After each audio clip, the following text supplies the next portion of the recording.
Hello and welcome to another episode of Ahead of the Curve. I believe this is going to be like the 24th episode that we've done so far, which is pretty remarkable.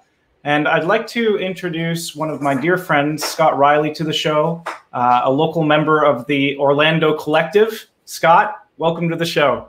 Thank you. Glad to be here.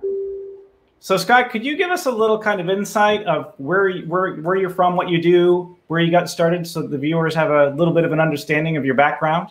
Sure. I started off, like many of us in the industry, as a lighting designer and programmer, and spent many years doing that.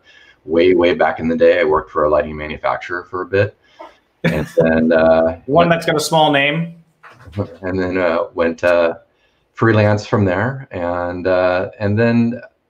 The interesting thing is, during my time there at High End, we kind of witnessed the birth of the media server. And so once I started going freelance, I started focusing a lot more on not only programming lighting, but also programming catalysts and other media servers. And that started becoming more and more of what I would do. And then as you evolve, we moved more into creating content.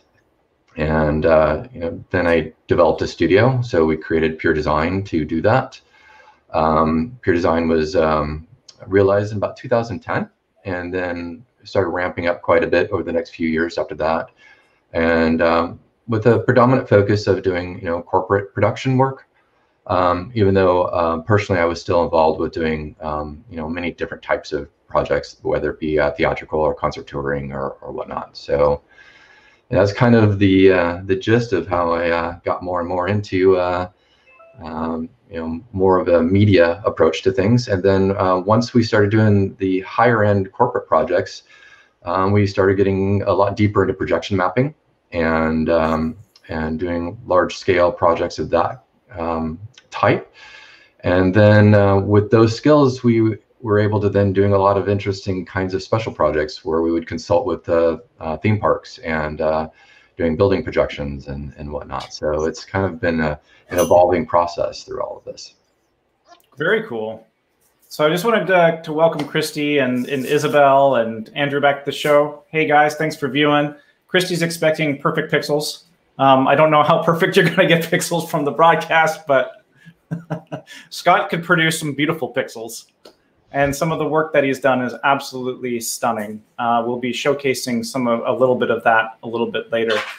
So Scott, kind of the main topic of the career, and especially with what we're going through today, there's been definitely a lot of hard times, really hard impact, as we all know, on the live events industry. A lot of transitions that are happening now, and a lot of hardships, but also a lot of good things that I think have been popping out of here.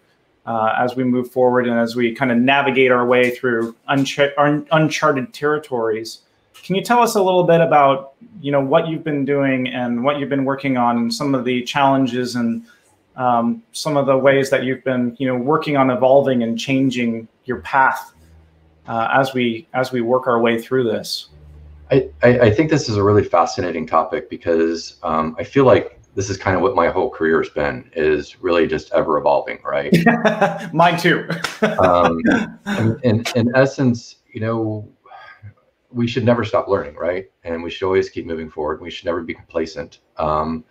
But there's some really interesting developments that have been happening in our industry. Some of it's being forced by, what's happening with this pandemic, but some of it's been kind of already there and already been moving forward. And I think real-time content has been like this really exciting thing that's been underneath for a little bit and has just recently becoming so viable on so many different levels that it's truly compelling.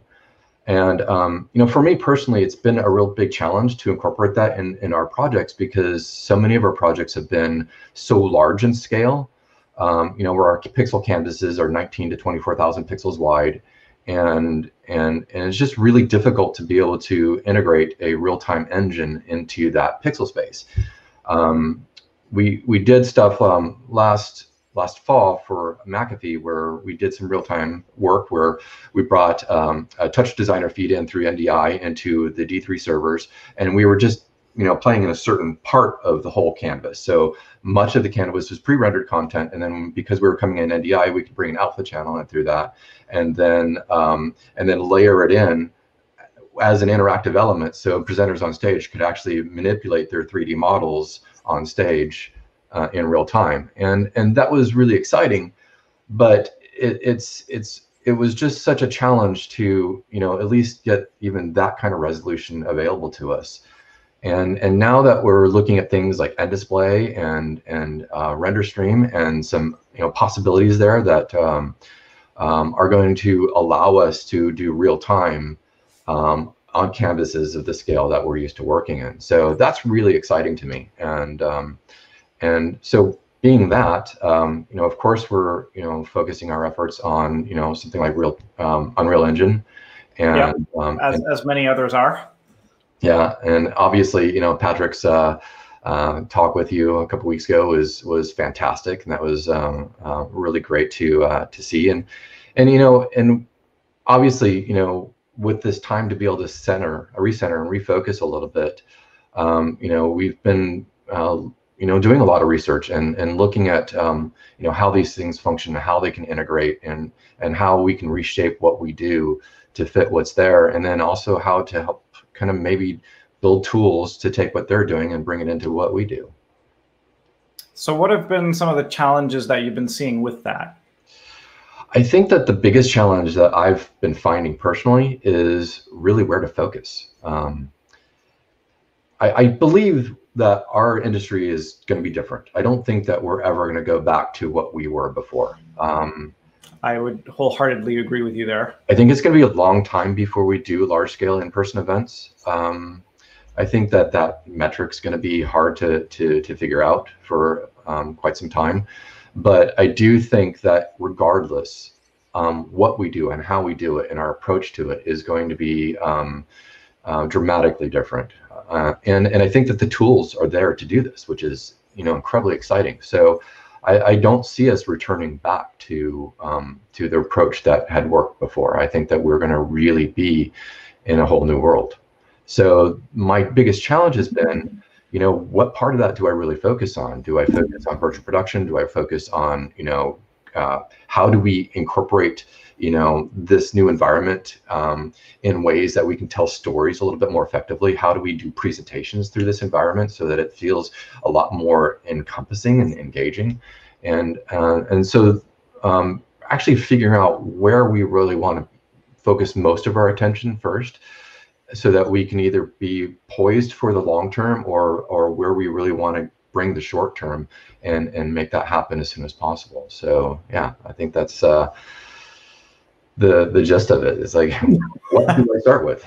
I mean, other than getting the foundation in place, right? So so I'd love to hear the viewers that are watching too. Where are you guys starting? What are you guys doing? What have you guys been experimenting with, or what steps have you been taking inside of your business or inside of your workflows to kind of push yourselves forward throughout all of this? XR has been a really big hot topic, right? We've heard a lot about XR and a lot of different experiments that have been done with it, a lot of different companies that are moving along, pushing that platform, especially for virtual production. I'd love to hear what some of your thoughts are on that as well, and how viable you believe that is for moving us into, whatever we want to call the future of live events, or even the future of broadcast for that matter. I think that XR has been one of those things I've been excited about for a really long time, but haven't really figured out how you mix XR with a live audience. And we were doing these projects in the past where, like, Paul Mitchell was one of our clients, where we'd be doing these giant hair shows and we'd create these digital scenic environments for them.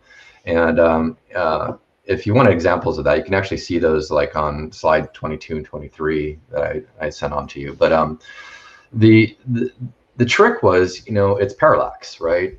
How do you deal with parallax when you're doing three-dimensional digital scenery for a live audience? And XR is an incredible way to manage that when you're dealing with in-camera effects. But for the live audience, that's the one thing that we've been really kind of struggling with a little bit. I kind of created rules for my team where when we worked with Z, and that's depth in most of the 3D stuff that we're working, not up and down. How do you do that so that you know, it looks fairly natural? And the challenge is, you know, my rules that I would give my team would be, you know, you push back in the Z, but don't push forward in Z. Don't like break the screen plane, if you will. And that tended to work as long as your viewing audience wasn't in motion, like everyone was seated, and it would be okay, to some extent. So that way you're not dealing with, you know, fracturing the visual for the audience. But with XR, you know, that parallax is tracked and by the camera, and I think that's you know, in this virtual production environment that we're kind of in, for the short term, I think the answer is there. It's really simple. But when we get back to, you know, interfacing with a live audience again, how does that play into it? So again, it's kind of one of those bigger questions. Yeah, no, absolutely. I was trying to share the screen, as you saw before, with the slides that you had. Unfortunately, I just been having some technical difficulties on my side. It was working before, just not working now. The joys of live production as we see it right now. So we are working on that. Hopefully we'll have that resolved. No worries at all. But we'll try, you know, as we do. So throughout some of your career, what have been some of the biggest challenges that you've had? You know, is it actually, just kind of going back, Isabel mentioned that her clients refuse to cooperate when you send them gear.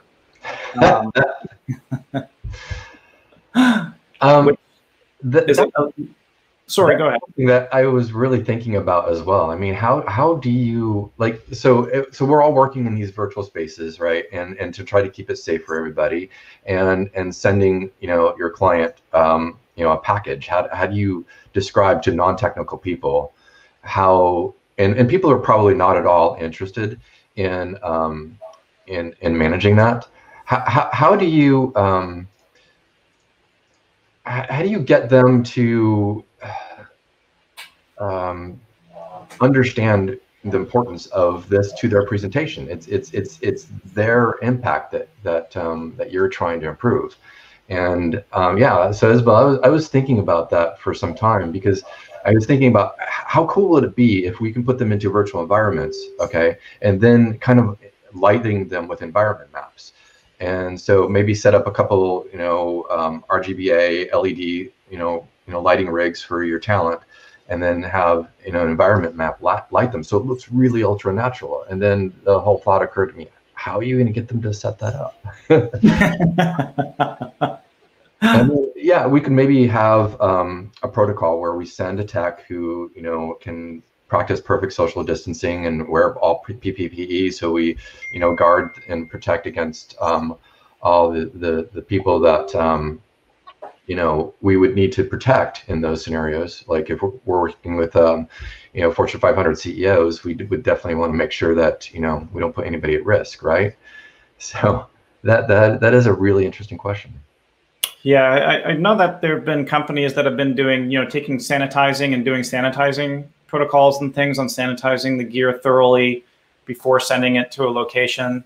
You know, sending very, let's call them simplified plans on setting the equipment up and getting things in the right positions and that sort of thing. But you are right; it poses a lot of challenges, definitely in trying to virtualize sessions with more executive-based people or people that are in higher levels of management that feel it's not even that really. It's just the comfort factor and comfort level of what we're willing to put up with and how we're willing to deal with them today.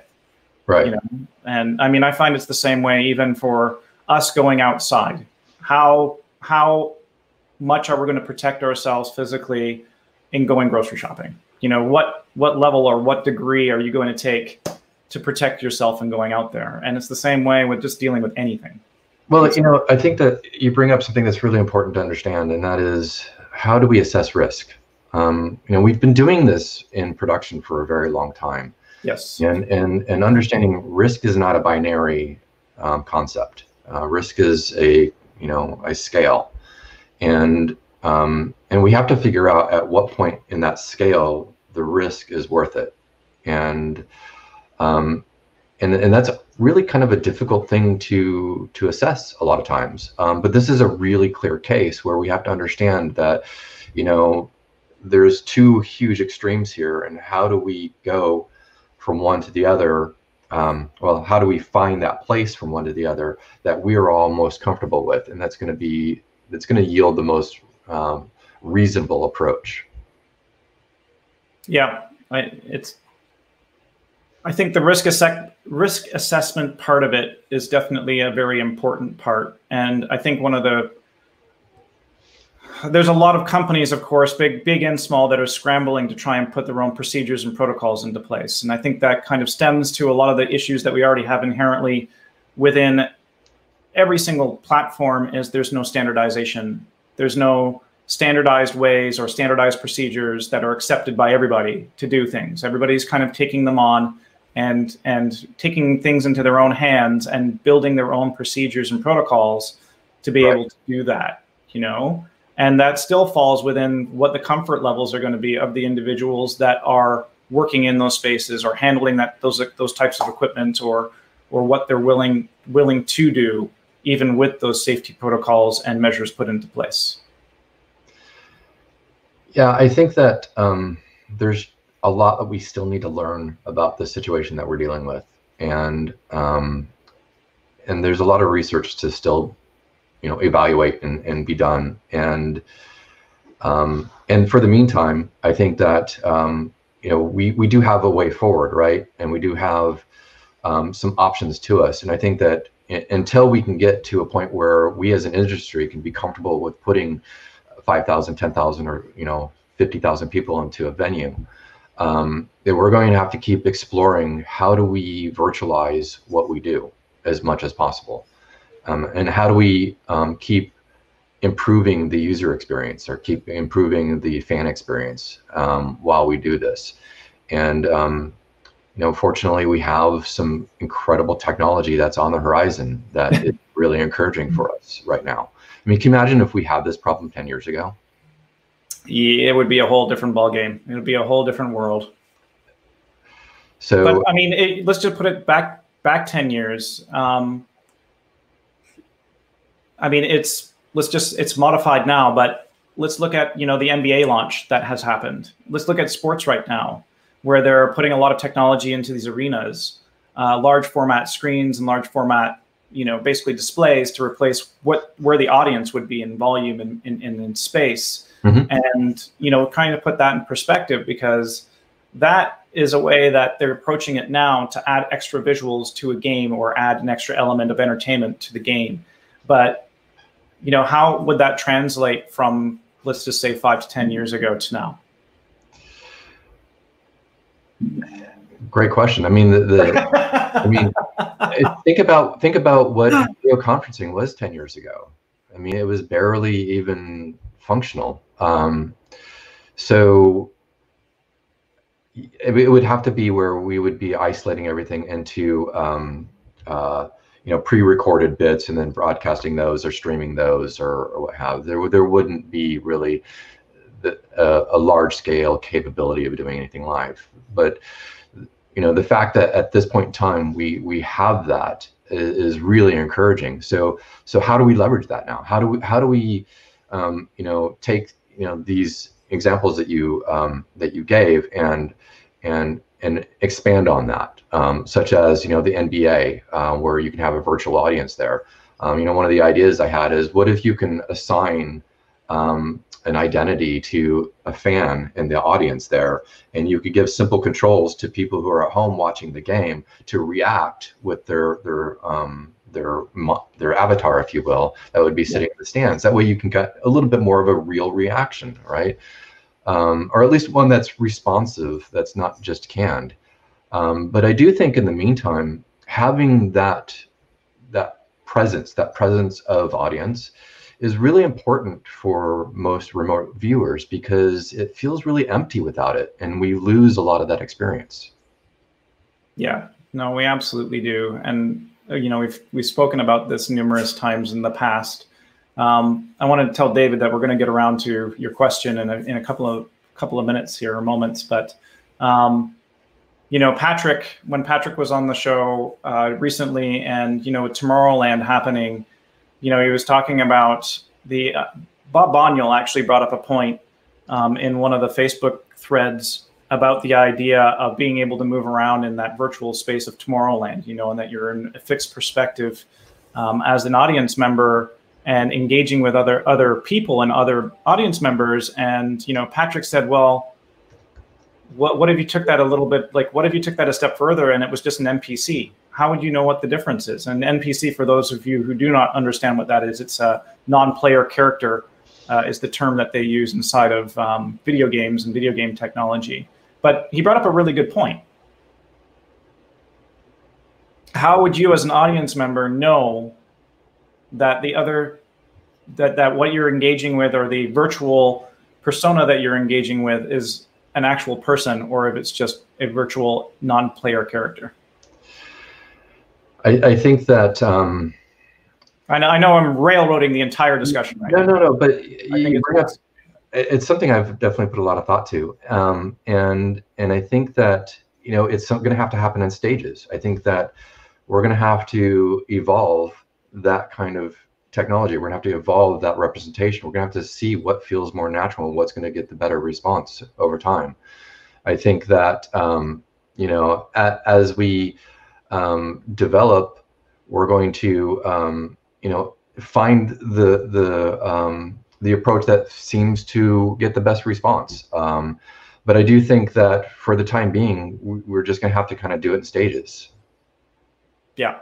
Yeah, I think so as well. Andrew is mentioning the business show industry seems to be trying to build on a hybrid meeting or experience. Opportunities on both sides, of course, from a person that will and can attend the event to those that cannot, must attend it virtually. How do we help communicate or build the experiences for physical and remote virtual? And I think that's basically it's a great question. It's really a question that everybody is really trying to tackle now, and trying to find solutions. I think that the experience of Tomorrowland is a very good first step to where virtual production can go, and where the possibilities, I would call, like Tomorrowland was kind of a large format testing ground to see what the possibilities of creating a virtual event with a large audience participation can achieve. Right. And I think we're going to start to see things build off of that experience. Yeah, I mean, I think that what Tomorrowland proved was that having a virtual audience, even though it was an audience that was not in real response to any human interaction, as far as I could tell, it was really exciting to have that presence there. I mean, it really gave a certain validity to the environment. And it's funny because watching some of the late night talk shows since this whole thing has changed, Stephen Colbert and Bill Maher.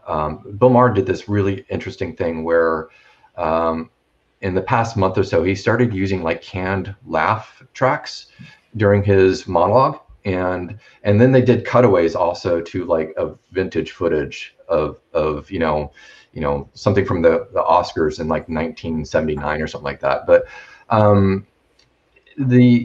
the result was that you had a more natural feel to the presentation itself.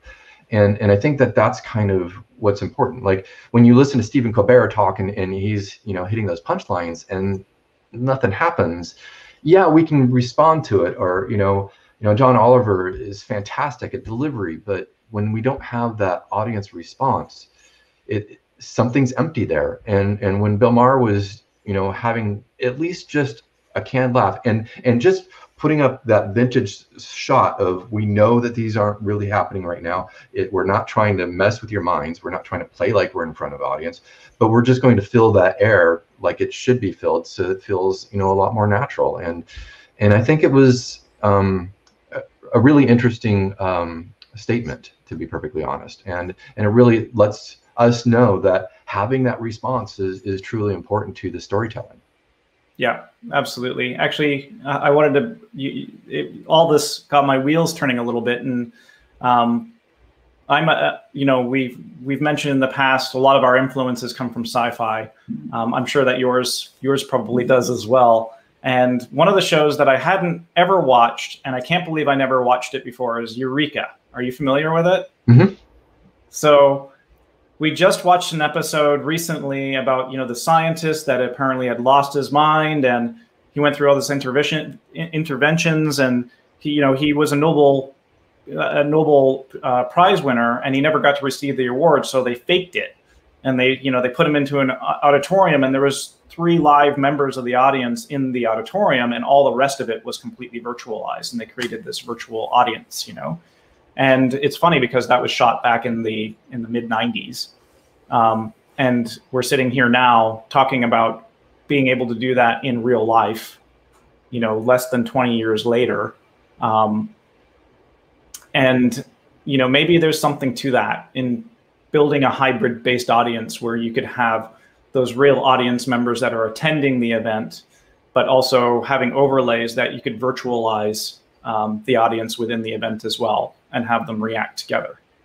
So oddly enough, there's a project that is on the horizon for us. It's kind of going through its funding stages right now. So fingers crossed that it'll move forward. But this is kind of the thing that we're working on with that. We're actually working on virtualizing events in that way, and it's going to be a really long road, and the way that we've kind of planned to do it at this point is in stages, and it's kind of good. I believe it's going to be a long road before we get to that ideal place. But it had to do with some of the questions I was asking Patrick on, when do you think that we're going to be able to do real-time volumetric scanning of performers? You know what I mean? Because if we can virtualize more of the events and bring it all into that virtual space, and then bring multiple people into that virtual space, I think that that's going to be a really compelling approach, without a doubt. Yeah, I think so too. Again, Andrew's bringing up a point about cool ways of virtually putting people on the stage that cannot attend. It was funny because in one of the past episodes, one of my friends, Tracy, who's also, a huge fan and has been following the show since the creation of it, she mentioned attending a virtual corporate event, one of the earlier ones, or trade shows, where you could just freely roam. And we were talking about her, just simply roaming right up on stage while presenters are presenting, and that kind of thing. That brings up another interesting point, which is basically crowd control in a virtual event, and limitations and restrictions put into place to prevent people from basically being able to do whatever they want to be able to do. But I think I kind of digress on that point, because those limitations should be easily deployable. Sorry, Tracy. Scott, I wanted to bring up the screen really quickly. We do have the screen up now. Just wanted to add this for those of you that missed out on the piece from Paul Mitchell that Scott was referring a little bit earlier. This is one of the pieces that Scott had worked on. Yeah, if you go back one slide, you can see it with people on stage. Yep, here we go. Yeah, and what's really interesting about this is, we try to keep the depth fairly shallow. We make sure that we use real-world measurements in the 3D models as we're doing it, so people don't feel dwarfed on stage as well. That's a fun trick. I can't tell you how many times I've seen this kind of technique where the people on stage look like they're in the play Honey, I Shrunk My Kids or something like that. But the interesting thing about this is when you look at the picture frames, those are actually live shots that are taking place on stage as well.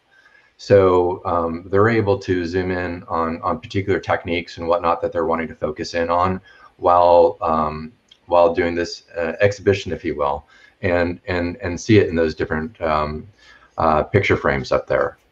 So it was kind of like a little foray into some interactivity as well. Yeah, I think that's you bring up a really good point. Being able to control the proportions and scaling of things as they move. It's extremely important for anybody working in any kind of production. And, you know, it's what I find really interesting about this picture and about this show is this was done back in 2016, right? Yeah. Right. And Shannon, yeah, of course, yes, absolutely, you can. And you can actually automate all of that now, which is even better. But the interesting thing is kind of the foreshadowing, the foresight of the technology evolving already 4 years ago.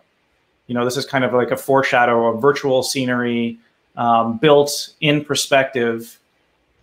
And now we're talking about physically, basically, or virtually, I guess, taking a physical character and integrating them directly into that scene in a virtual sense. Yeah, another really interesting example of taking that kind of concept a little bit further. If you look at slide 15, this is when we did Oculus, and we were doing the very first VR esports event, and it was just done in conjunction with the Oculus Connect conference. So we utilized our same production environment that we were doing for the whole corporate event. And then we built out all these scenic environments based off of the game itself. But what's really cool about this is they wrote a special API in the game that could output data to us that we then brought in through Touch Designer and took like their names, their identities, their player stats, the score, the time clock, and we were able to bring all those in to Touch Designer and then format it in Touch Designer in such a way where we then output that feed via SDI to the D3s, and we just basically map them through mappings as overlays with blend modes into the pre-rendered environment. And then on top of that, we had a bunch of visual effects that we had for when people scored and everything like that, and we were able to do that in real time from the console. So it was a really exciting environment for us to really start building in all of those interactions that were happening in game and bring all that stuff in real time. You can't really see the player stats in this view, but there's a section where you can see all the player stats as well that would show up. Yeah, I think you can vaguely kind of see some stuff on the stage right, far stage right, stage left sides, outboard, as far outboard as possible. And then all the images that you see there, we're actually bringing in feeds from each of the individual players. So we brought all those feeds in, stacked them, and then brought that into another input, then feed map those in as well. So you can see the overall gameplay director view that's on center screen, and then you have the three portrait views that are of each player's perspective as they're playing the game as well. It was a really exciting result.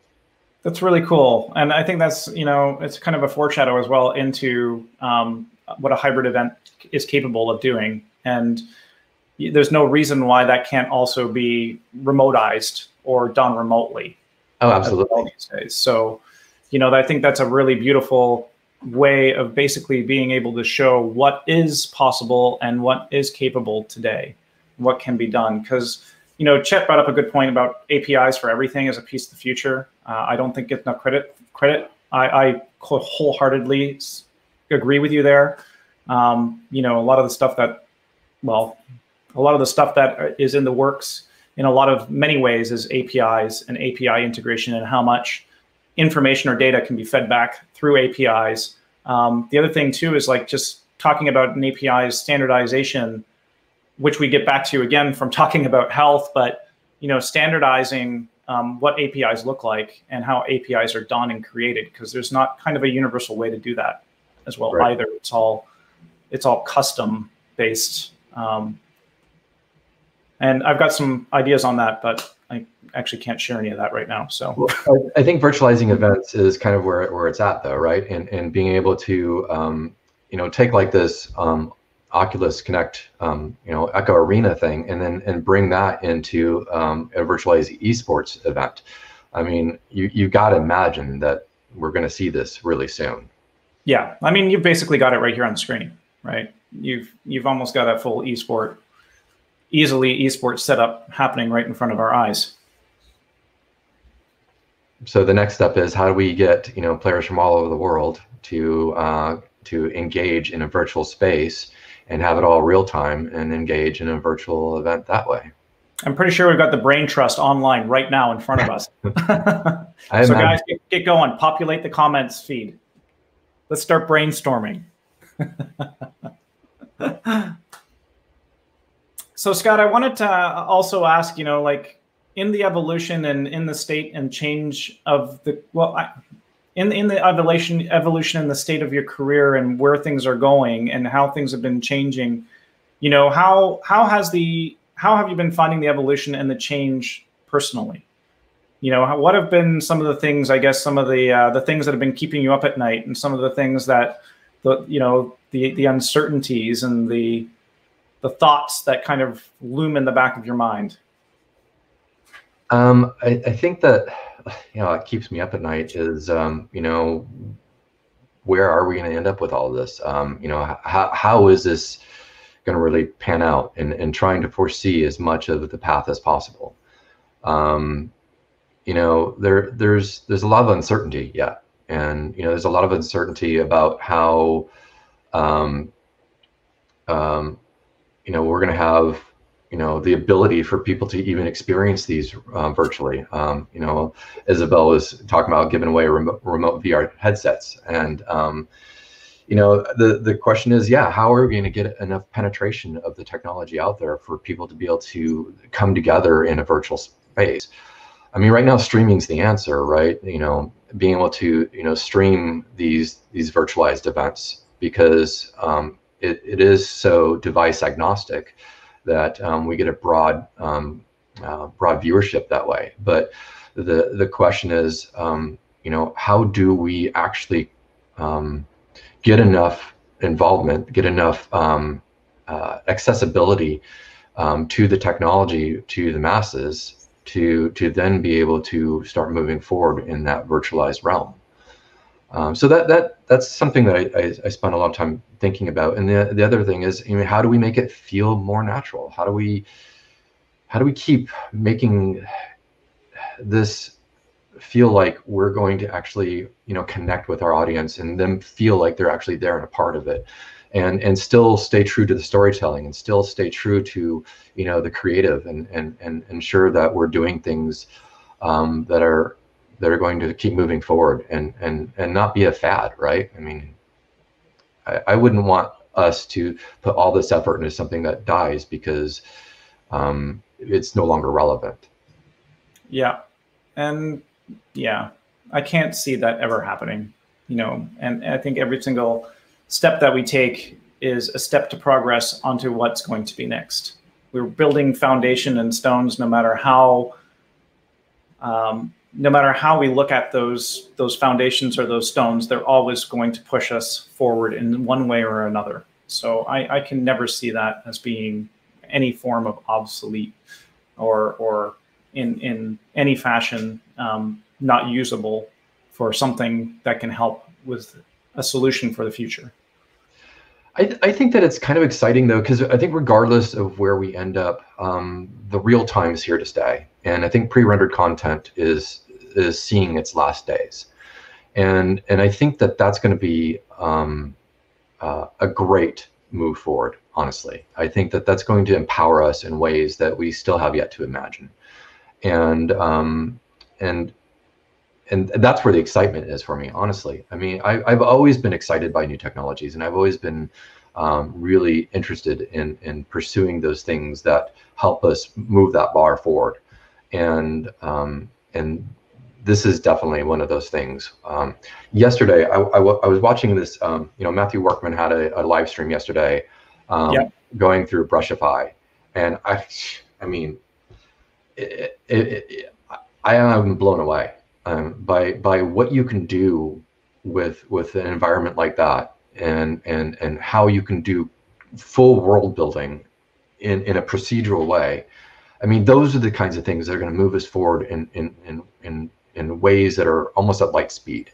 And as long as we get the technology backbone in place to really facilitate us being able to drive that forward, I think it's going to be an incredible future over the next few years.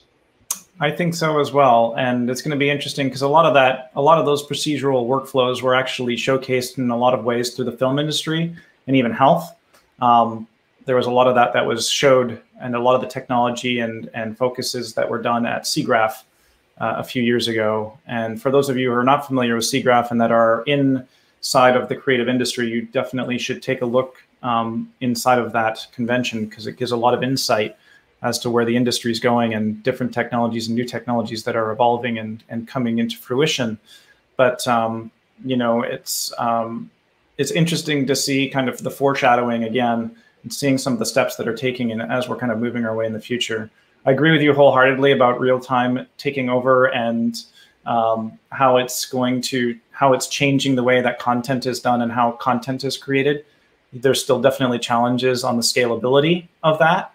Once we can figure out efficient ways to achieve the larger canvas coverage in a real-time manner, that's where everything's just going to break and it's done. Put a stamp on it, put a pin in it, call it done and over. But you know, there's a lot of technical challenges that are still definitely ahead of us to be able to get there.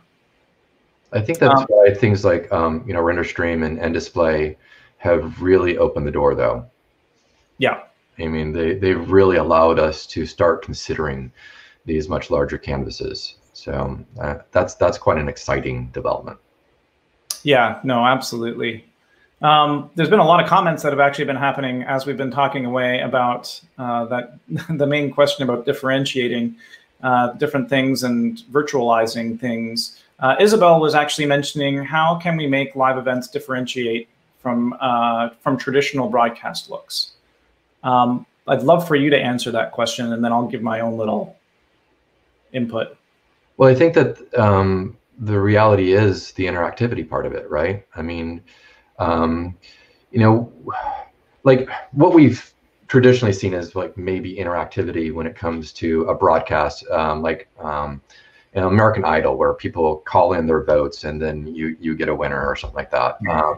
But what we're capable of now is far more compelling than that.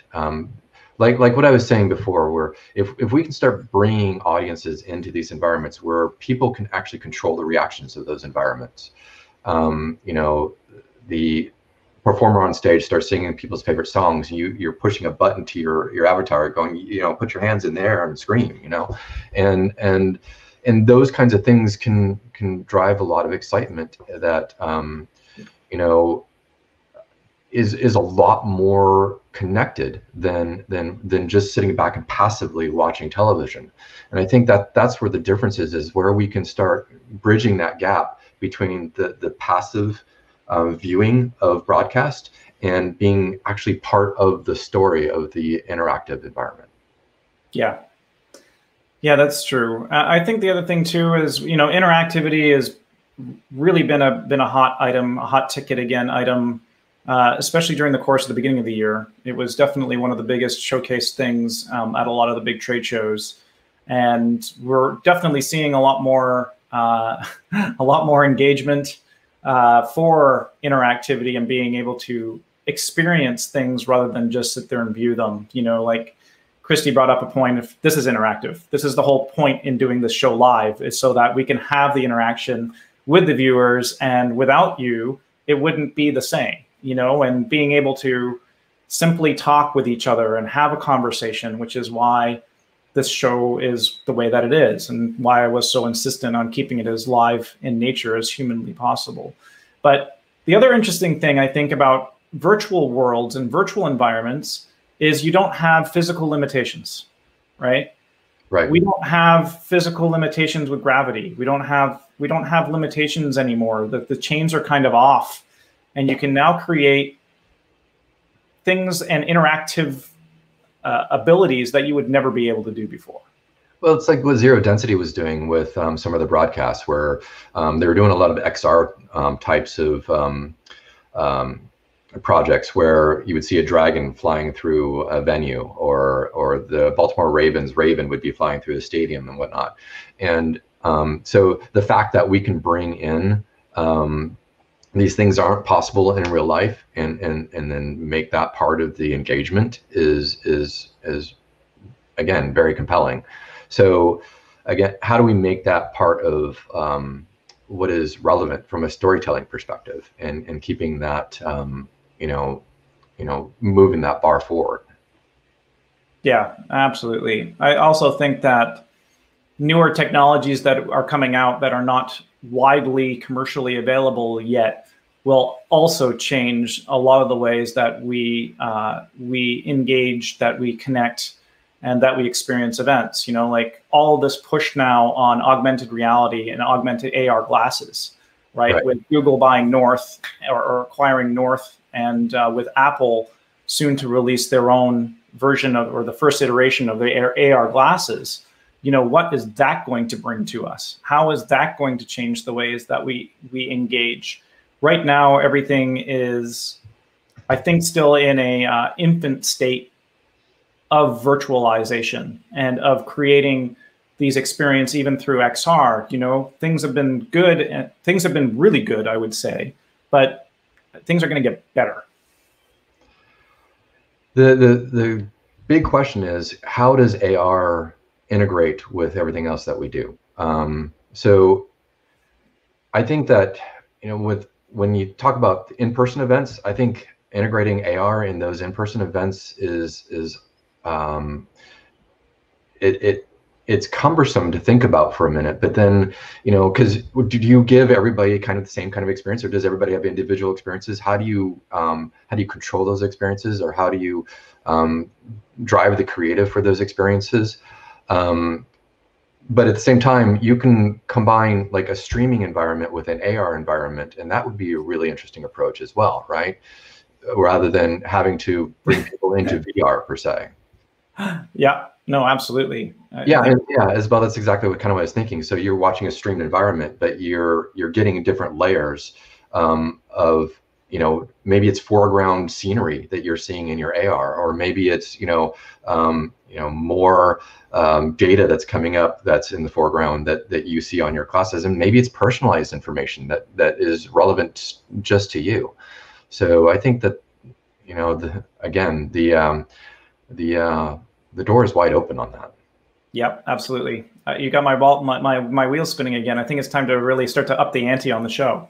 There you go, right? I just need to find a hell of a lot more time. Time is something that is just so unbelievably valuable these days, and very, very hard to come across. I always find it's always a juggling and balancing act, without a doubt. Scott, I just wanted to thank you so much for being on the show with me today. I wanted to ask you, how should the viewers contact with you, or get in contact with you if they'd like to reach out? You can reach out to me through my email address, scott@puredezign.com, or you can just go to puredezign.com, and there'll be a link there to be able to send me a message. Okay, that's great. I wanted to roll back to one of the questions that David had. I mentioned to David just recently in the broadcast, seems like a long time. He was asking a question a little bit earlier about kind of getting over or getting past. I'm just going to kind of move my way back through it here. But he was asking about if we've had if you learned any new techniques to get clients to commit to accepting gear or receiving gear. I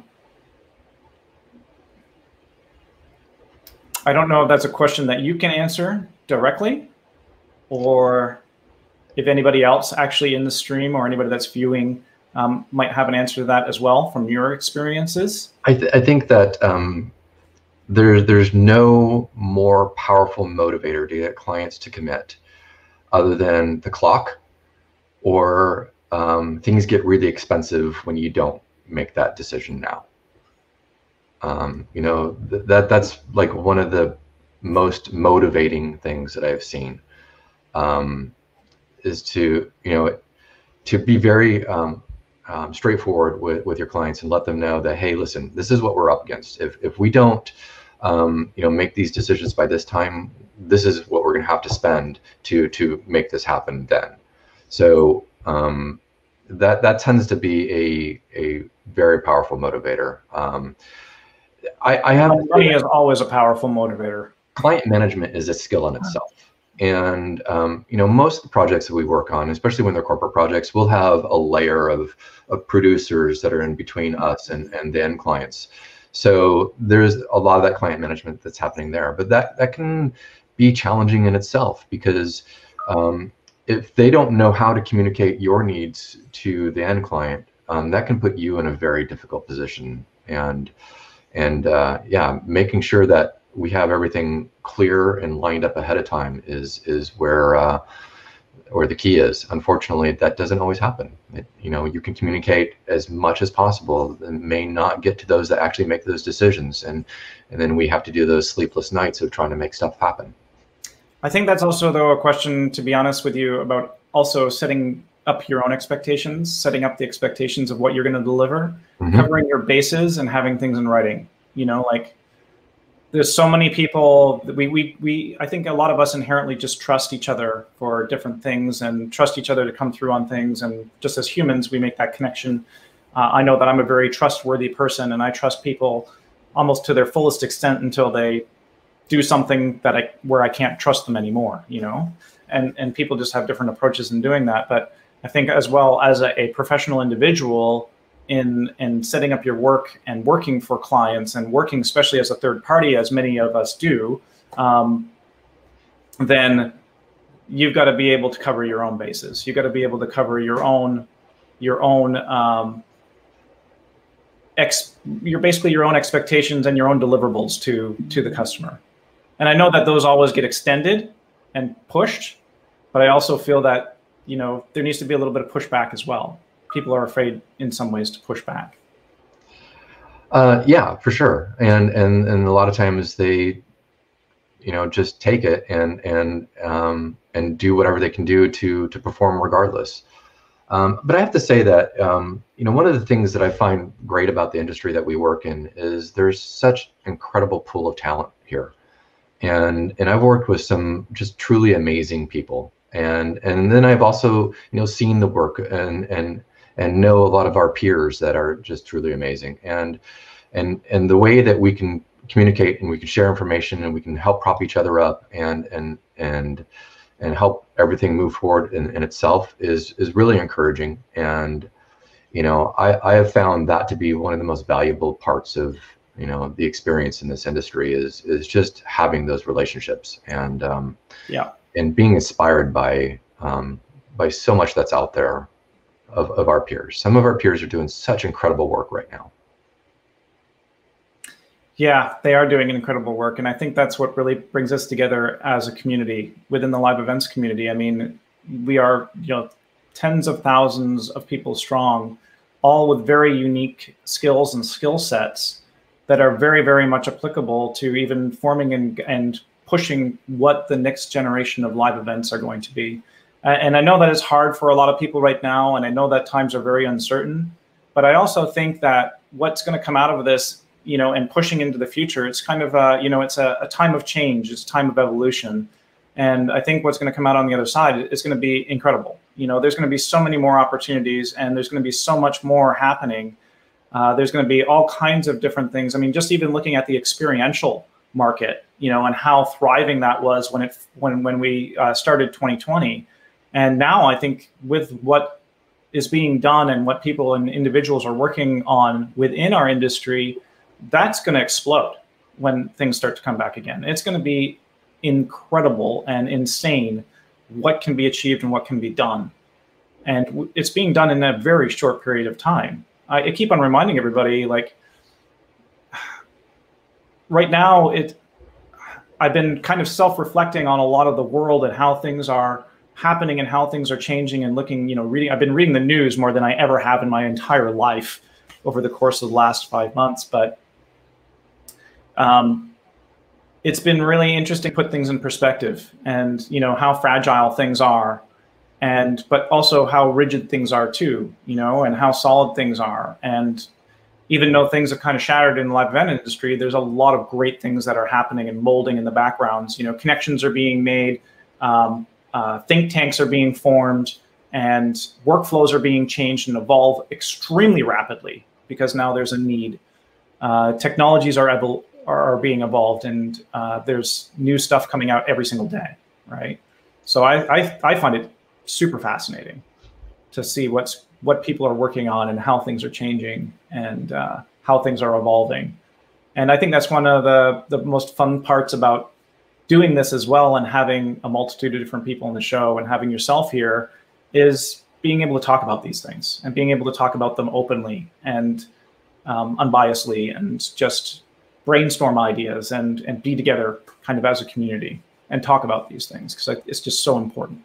We are in this together. I mean, we are in a precipice of change at the moment, and I think that fortunately there's so much support, and there's so many resources for us out there that we can carve our path through this. And you know, as I said, I've been very inspired lately, and it's been incredible to see this technology evolving over the past year or so. And then, you know, in the past 6 months, it's just become, you know, everybody hyper focused on making this kind of thing move forward. And I think that at this point in time, you know, it's just kind of like this big giant wave that we are all going to be able to ride into this new generation of how we do event production. Yeah. And the one thing we got to keep in mind is we're all going to be here no matter what. On the flip side, on the backside of this thing, we're going to be through it. We're going to come on top of it. Things are going to change. Things are going to get better. Policies will be put into place. Life might change a little bit, but in general, you know, we're going to push forward, and we're going to come out of it. As Priscilla just mentioned, like a phoenix in live events, we're going to rise from the ashes stronger than ever before. And awesome. It's going to be different, but I think it's going to be a good change, you know, and it's going to just lead the way. So Scott, I wanted to thank you again so much for being on the show today. I do want to ask you one more question. Okay. And everybody else could think about this too. If you were a sports car, what make and brand would you be, and why? That's a really fascinating question. Because I do have an affinity for sports cars. But oddly, it probably wouldn't be the one I drive. And my son would love this answer. I think it's the McLaren 600 LT, mainly because I think that you know, McLaren is a little bit of an underdog, right? They're not Ferrari, they're not Lamborghini, but they build beautiful cars. They do groundbreaking work. They do incredible work. They're very thoughtful and mindful about the way they do it. They're pioneering in their own ways, and I think that you know, in the end, they build a product that is wonderful, and who wouldn't want one? Well, Isabel says that she thinks she'd be a motorcycle. I'd have to. Well, that wasn't the question. If it was the question, it'd be an HP4, because that thing's incredible, and I wouldn't be able to wait to get my knee down on that one. So. Well, Scott, thanks again so much for being on the show. I really appreciate having you here. It's been just wonderful. It's been a great conversation. So thank you so much. Thanks to all the viewers again for your support. Thanks for watching this time and time again. It's been a journey, as I say all the time, and we're just going to keep on doing it and keep pushing forward, and hopefully bring some fun, motivating, engaging conversations to you all. And speaking of that, next week, I'm going to have Sean McChesney on the show from Electrosonic. He does a lot of the experience technology consulting for Electrosonic. He was also rated as one of the top people under the age of 40 inside of the audio visual industry. So it's going to be a really interesting conversation for sure next week. So make sure to tune in, and everybody, as I always say every single show, stay ahead of the curve. Thanks for watching, everybody.